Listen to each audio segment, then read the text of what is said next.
Hi, I'm Moyer from the World Protection Group, and I want to talk to you a little bit about kidnapping. Our company has an office in Mexico City, so we do quite a bit of protection work in Mexico, and I want to talk to you about three different types of kidnapping. One is called express kidnapping. First of all, Mexico is the #1 country in the entire world in kidnapping. So if you're going to travel to Mexico, I highly recommend that you get some kidnapping and ransom insurance. The one type of kidnapping I want to talk about is express kidnapping. Express kidnapping is where, and sometimes it could be the police, sometimes it could be a lower level drug cartel, sometimes it could just be bad guys or a kidnapping ring in Mexico. What they will do is kidnap you before 12 o'clock, and what they do is they have you go to the ATM, take out the maximum amount that you could take out money-wise from the ATM, $300–400, and then they will hold you for several hours. Once it's after midnight, they will turn around and have you go back to the ATM, try to draw out another $300–400, and at that point they typically leave you. The second type of kidnapping is kidnapping for ransom. So I'm going to use Baja, Mexico as an example, which is very close to San Diego. So if people are traveling from San Diego into Baja, the kidnappers typically know that an American house in San Diego area is maybe around $500,000.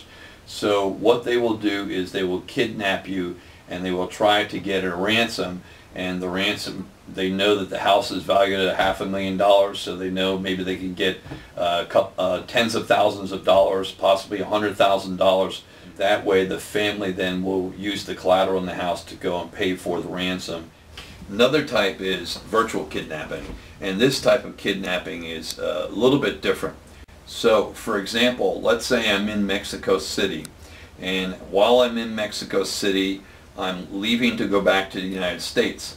And so I get in a cab, and the cab driver speaks English, and so that cab driver starts chatting and wants to know a little bit about me and my business and that kind of thing, and he asks for a business card. So I give him a business card of my company, and he takes me to the airport. What flight are you on, and what is the airline? So I'm on United flight number 503, 4 o'clock departure from Mexico City back to the United States.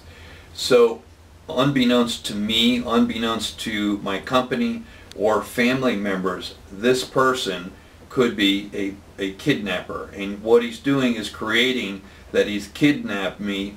I'm on a plane from Mexico City going back to the United States, which is a 4-hour flight. So now he's calling my company and trying to arrange for a ransom payment as quick as possible before my flight goes back to arrives in the United States, and they realize that I haven't been kidnapped and I've been on the flight the entire time. One thing I want to mention about Mexico, one last thing, is that there is no rhyme or reason with kidnapping. Just because a ransom is paid to the kidnappers doesn't guarantee that you're going to be safely returned. But just because you pay the ransom doesn't guarantee that you're going to be safely returned.